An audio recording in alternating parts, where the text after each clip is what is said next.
The Canadian government is attacking assumptions driving a European plan to discourage the use of fuels made from bitumen.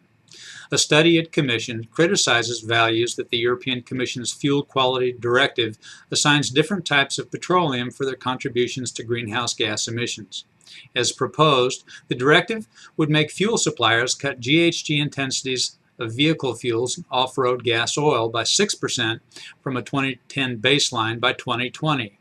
For calculating reductions, it evaluates GHG intensities on the basis of feedstock in three categories: conventional crude oil, oil shale, and natural bitumen. Fuels made from bitumen are assumed to have the highest GHG intensities. The study, by ICF International, questions this approach. Focusing on gasoline and diesel, it points out that conventional crudes vary greatly in their associated GHG emissions.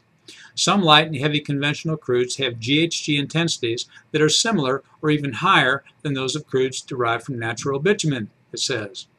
Among other things, the study recommends that the FQD assess crude oils individually.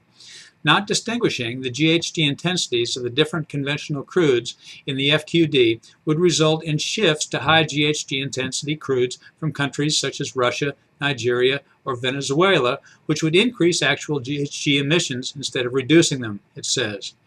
Canada's Minister of Natural Resources, Joe Oliver, said the study shows the FQD's implementation measures are unscientific and discriminatory, would discourage disclosure, harm the European refinery industry, and not achieve its environmental objective.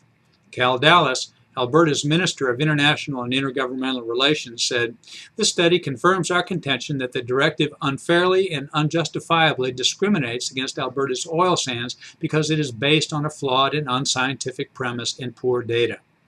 Europe imports no Canadian bitumen, but exaggeration of bitumen's contributions to climate change is central to political campaigns against bitumen development in general and important pipelines such as the Keystone XL project in particular. The Canadians are right to fight the hype wherever it appears. I'm Bob Tippie, editor of Oil and Gas Journal, and that's the editor's perspective that appeared first in text at www.ogj.com on November 15, 2013.